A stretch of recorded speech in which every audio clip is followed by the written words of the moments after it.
This.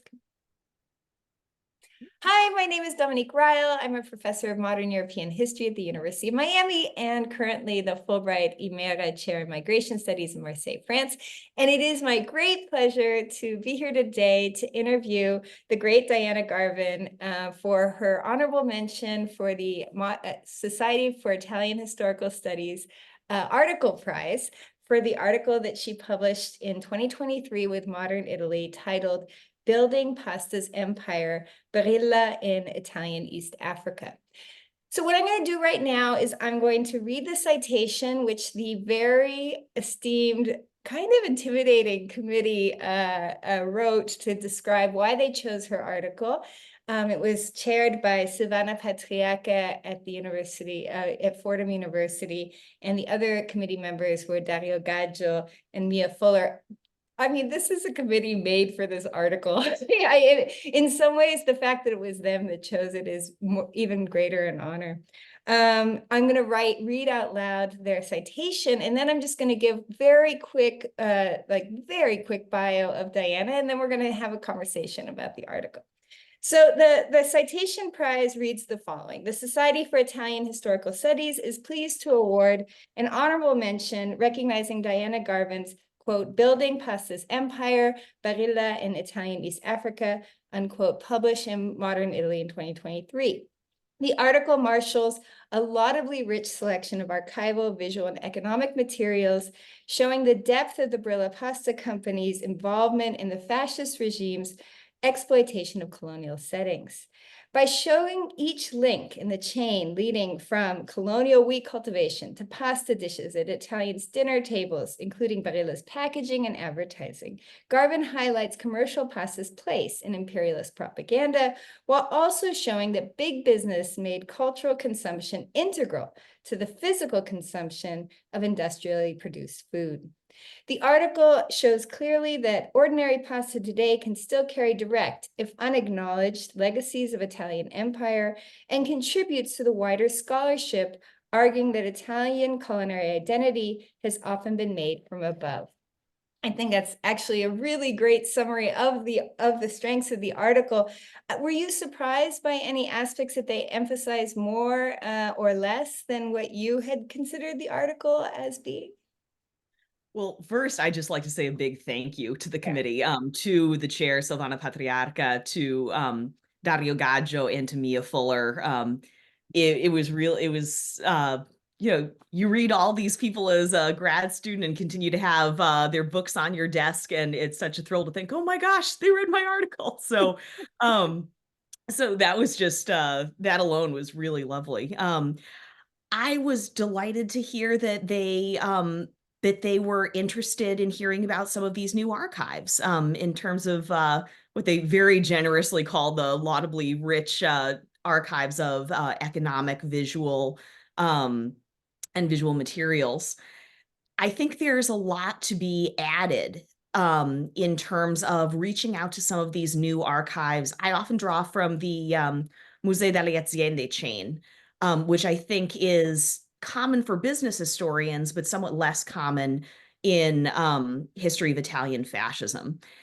They've been extremely useful. So what happens is many private companies like a Barilla will have an in-house archive. Now, they typically don't advertise it, but these archives contain not only advertisements from the period, but old packaging, boxes of pasta, backed up with some really useful quantitative data, financial records that go pretty far back. And all of these things combine to create a really rich case study of how private corporations operated under fascism. You know what I realized while I was listening to you, and I was thinking about how much broader knowledge you must have had to know where to look for all of this. I didn't tell anyone who you are. So let me just take a second and say why I'm not surprised you knew how to start finding stuff. So Diana, is an assistant professor of Italian with a specialty in Mediterranean studies at the Department of Roman Languages at the University of Oregon. She conducted her postdoctoral research at one of my favorite places in the entire world, the American Academy in Rome, where she was a 2017-2018 Rome Prize winner. She got her PhD from Cornell and her BA from Harvard. Now, a lot of people who are listening to this might have already heard Diana talk about her work because her book, Feeding Fascism, The Politics of Women's Food Work, which came out in 2022 with the University of Toronto, has really swept the year.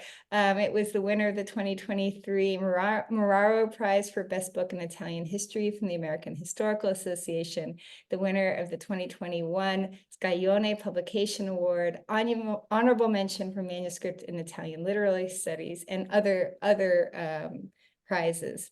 She's won fellowships from anywhere that would give a fellowship, but some of the ones that I find most fun are the Julia Child Foundation. But again, she's got all the big ones too, and some that I would aspire to. The Getty must have been amazing. Right now, she's got an NEH grant working on her next book that we're going to ask about at the end of this interview. So first of all, what you were saying about the citation was that there are all of these archives that are really rich for business history. And it is fun to do business history outside of what a 1970s or 1980s perspective would be, which would be machines, right? I mean, I think when I think about Hitler's Germany, I think you know, Volkswagen, Mercedes. When I think Italy, I think Fiat. I think Luce. I think about industrialization, modernization, big, heavy industries, workers. What does corporatism do? These are the things that I was trained in when I was in graduate school.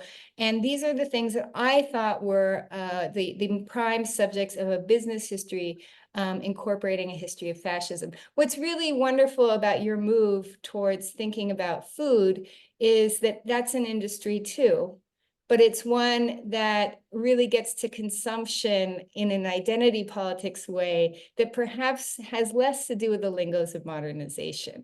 And I was wondering if there was something that surprised you the most by taking this into including the colonial, because a lot of the times when I was reading your article, I was thinking, is the colonial necessary in this? Like, or is it reminding Italian studies people that Italy isn't just the boot anymore? Oh, that's a great question.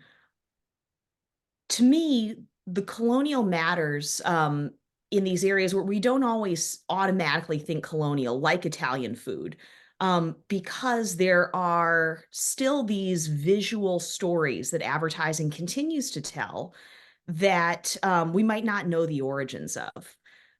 So I'm sure we'll talk a little bit about the current project at the end, but it's on coffee. In my book, I also looked at the history of chocolate. So as scholars like Karen Pincus have pointed out, during the 1930s, there was a conflation of colonial peoples and colonial products in advertising.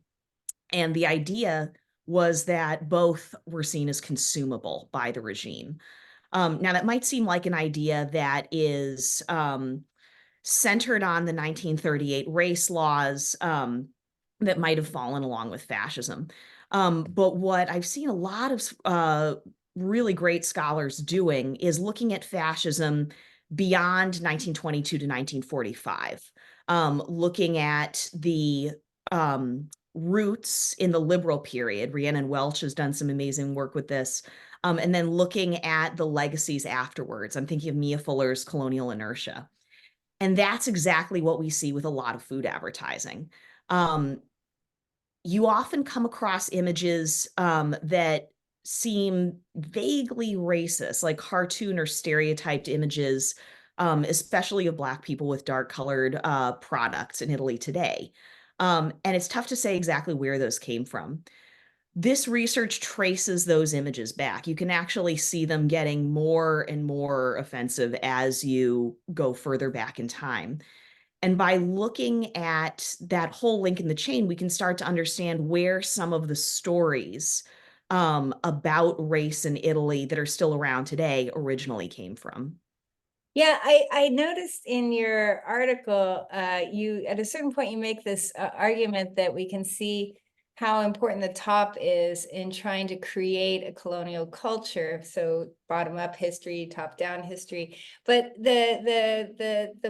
the protagonism of the regime is not what you're talking about when you're talking about top. What you're talking about, or at least it seems in the article, is about a company's decisions on where to, how and what and where and when to try and sell.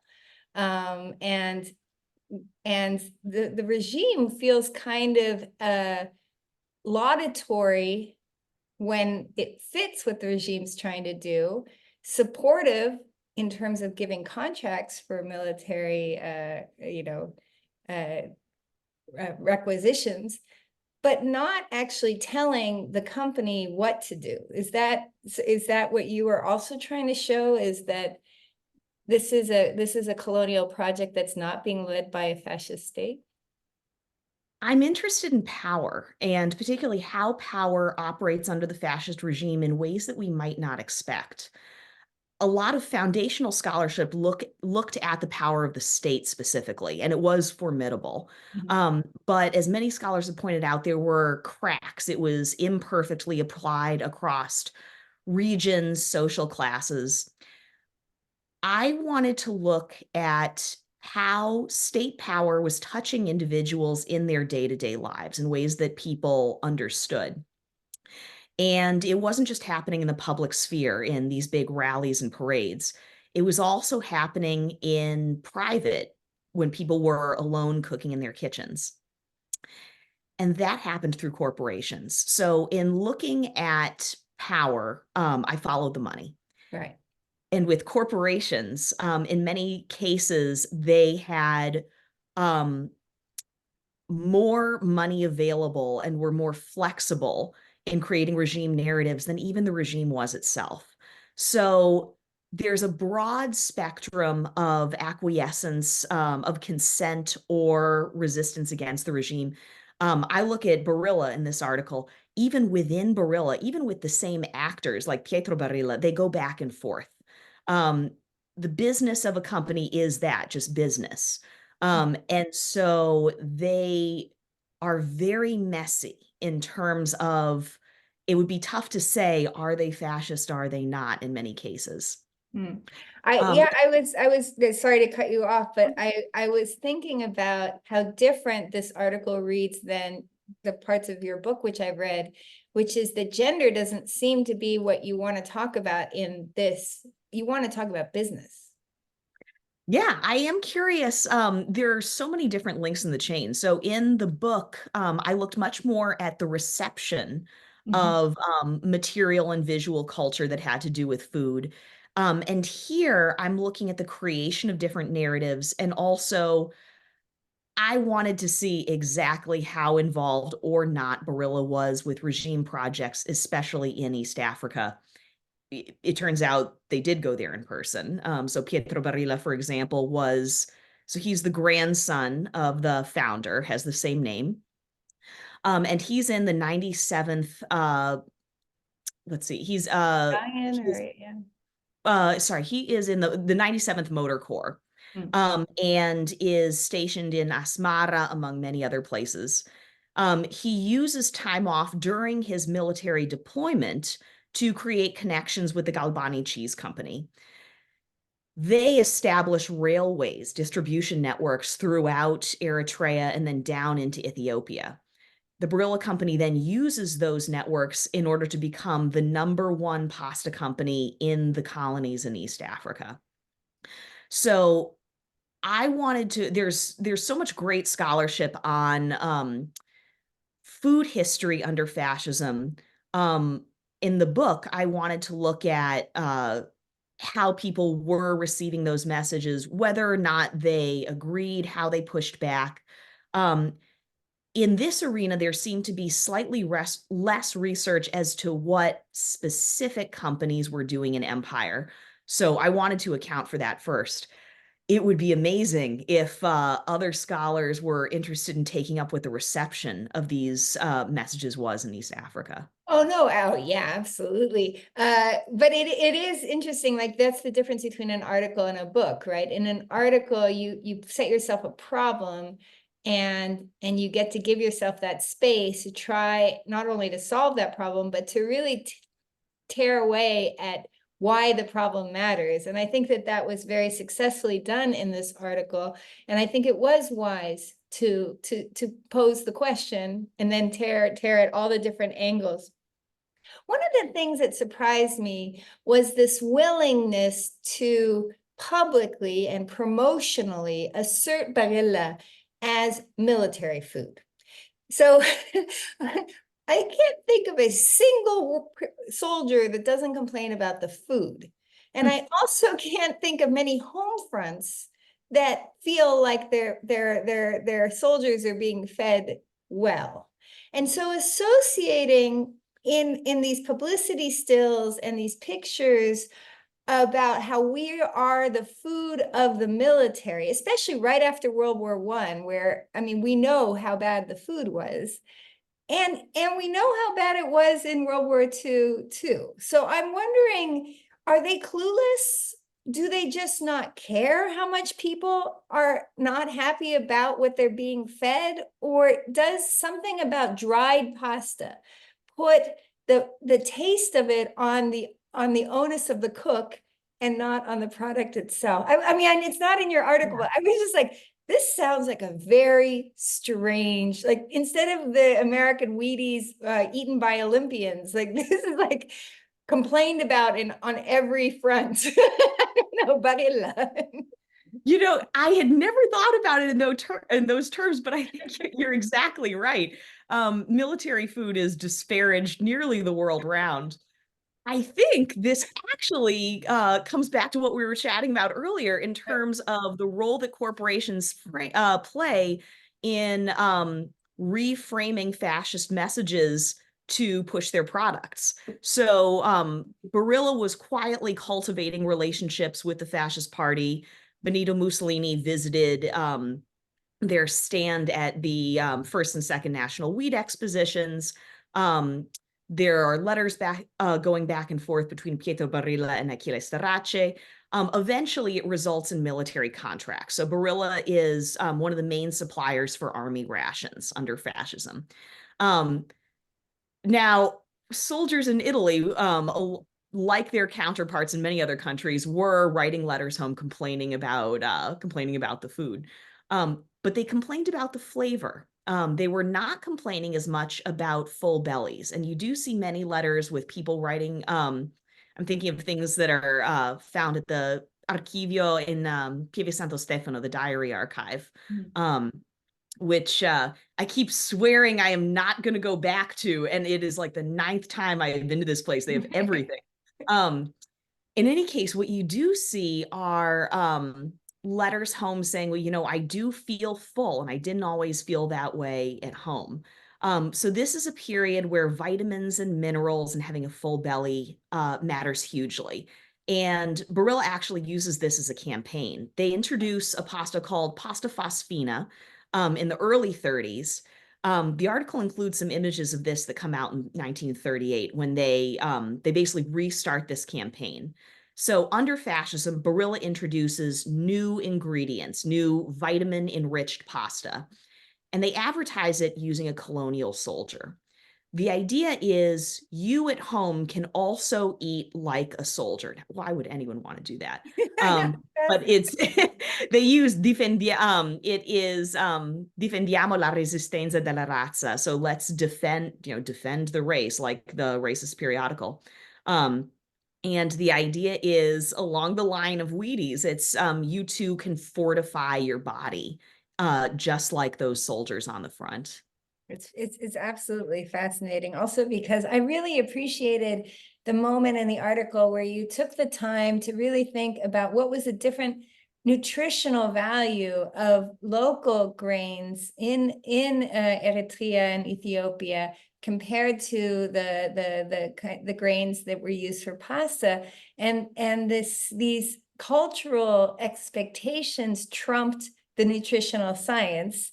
And yet they're selling back home nutritional science to support cultural products. So there's a fascinating dichotomy there that I think that it was very intelligent to give that space in the article of not just talking about what they're talking about, but also saying, if they just eaten the local grain, things could have been a lot easier. Yeah.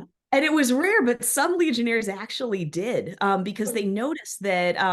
So this is some of Tiago Serrieva's work where fascism was introducing these new cultivars. Robert Corbin is doing some wonderful work on this front.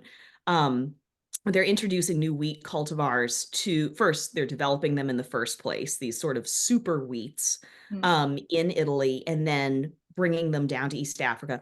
They don't grow very well. It's a very different environment. What does grow extremely well is teff and other local cereals. And the agronomers that were under the employ of the fascist regime were utterly baffled that locals would pay lower prices for the Italian wheat, but higher prices for local teff, being both more nutritional and viewed as tastier. Yeah, no, it's those moments where allow history to show that we don't know what we're talking about. So I'm just going to keep on asking you questions that I had while I was reading.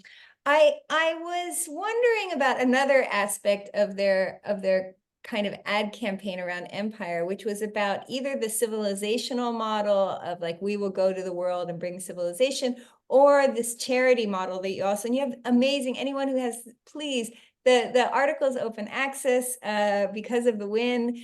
Please just look at these incredible images. Also this charity thing about helping Africans eat. I was wondering, were Italians on the boot actually very interested in sharing the pasta? I can understand the fight for grain. I understand the fight for the lira, but I'm wondering, in a time of enormous economic vulnerability and where you can eat like a soldier might actually be interesting, one would be interested in sharing. Oh, that's a great question. I think there are two different fonts of this story. I think one of them is within the Catholic Church, and then another is a top-down narrative from the fascist regime. Both of these groups come together in wanting narratives of Catholics as charitable. From the Catholic side, this goes back to more of the missionaries in East Africa. So this predates fascism by hundreds of years. And then there are the more recent civilizing myths created by the regime. In either case, it really is more, particularly with fascism, more people at the top who want this narrative. It's given that we're in a period where Italy has been losing huge amounts of its population to emigration, because because it was so hard to find enough to eat at home. It is integral to building what was called the cultural prestige, and then later the racial prestige of Italians during this period, to see themselves as the ones who were giving charity rather than receiving it. And that's where these postcards come in. So Aurelia Bertaglia was a very popular designer of postcards during this period. They feature, I can only call them colonial Cupid doll soldiers. Yeah. These, they're all children, adults figured as children, and it is both the Italian military figured as 5 and 6 year olds, and then East Africans usually figured as younger, figured as maybe 2 or 3 year olds. And inevitably, it's the Italians that are offering food or some sort of help to the East Africans. Now we know from many historical documents that this often went the opposite direction. Right. That it was often East Africans that were, say, teaching the legionnaires how to cultivate teff and other crops that weren't going to immediately die, things like that. But these narratives were critical for the fascist regime in helping to build and maintain support for the invasion of Ethiopia and for the uneasy years of occupation that followed. Yeah. No, it's absolutely fascinating. And And it is, sometimes it's more important to feel like you're great than to actually be great. And these images do really show empire, right? We are l'impero. Mhm. So we're supposed to keep this short, so I have 1,000 other things, but I was going to ask you what your relationship was or your experience was with publishing with Modern Italy. I think, were you in a special, was this a special edition or a special, no, this was just a free It range was not article. actually. It was an absolutely wonderful experience. I cannot say enough good things about it. From Gianluca Fontoni, one of the co-editors, helping out with some of the later stages, and having found really amazing readers for this. I had more fun with the anonymous readers for this. Really? We went back and forth for ages. It was I mean, I feel very bad for them, but they were wonderful. I mean, it was one of the most open, like, we really tangled over the historiography, and it was just so fun. I've actually since found learned who it was, and they're so good. Um and it was a delight because you got to really get into the weeds with, there's so few of us who do this work. It is so much fun to like really go back and forth with somebody who really knows all the stuff, but maybe from a slightly different angle. Yeah. So it was a joy. I had so much Well, fun I mean, with it. we people who are in this profession know this, or who are further along in this profession. No one gets paid to do this. This is just out of this desire for work to be as strong as it can be. And those outside readers, rarely is it actually about gatekeeping. Mostly it is exactly as you describe it, is a dialogue of what needs to get covered, and what's the best strategy of getting to the argument and the research, but also placing it in everybody else's. And I like hearing that you had a back and forth. That doesn't usually happen. I feel like you must have really excited, this article must have excited the interest of the readers. And Modern Italy does have at its fingertips a pretty passionate troupe of scholars who recognize the importance of having a journal that's dedicated to not even a geographic area. I would think, I don't even know how to define Italian studies anymore, but it is definitely greater than whatever the country of Italy is. And the people who contribute to it are part of a family of people who contribute, who read blind and do these anonymous, completely unpaid work. I posted, I think you saw online, if anyone had any questions to ask for you. And I got a question that I thought was great from Martha Schulman. I don't know if you know who she is. She's an editor. She's edited everything I've ever written. She's edited Vicky DeGrazia's last book. She's edited billions of books. And because she's read so many of our works, her question was, is it true that Italians who served in East Africa learn to love new pastas because of their experience in the colonial setting, or is that a myth? That is a great question. Okay, so I wonder if she's referring to new recipes for pasta itself Oh, yeah. or new sauces, because both of those things did change. Oh, I want to Um, hear all about it. yeah, so this is something, so I will say at the outset, I don't know what the reception was. But I do know how, for example, Italo-Somali cuisine developed on the basis of these two cuisines meeting. So in food history, um, something people often look at is the phenomena of when cuisines collide. When you have, say, Tex and Mex meeting, when do they combine to become more than the sum of their parts and actually produce new something that is neither Texan cuisine nor Mexican cuisine, but actually something different? Mm, And the general agreement is when you go from having discrete ingredients and preparations that are specific to either cuisine, um, and there are actually new types of recipes and preparations that emerge, that's when you have a new cuisine. So Italian American food, spaghetti and meatballs would be a right. classic example, a recipe that has elements of the richness of the American diet with the meat, but also two distinct ingredients, both a primo and a secondo, the pasta and the meatballs, but compound together in this kind of American grammar of cuisine. So you see that with developments in pasta in East Africa. First, the cooking time changes. In East Africa, pasta is cooked for much longer. It's typically not done al dente unless it's being done in a Italian style. And the meat is the sauce is much heavier. It typically uses more local meats. Mhm. Camel is used in parts of Somalia. Um, and additionally, the spice palette is far more pronounced. So that will harken back to some of the trade routes between Mogadishu and India.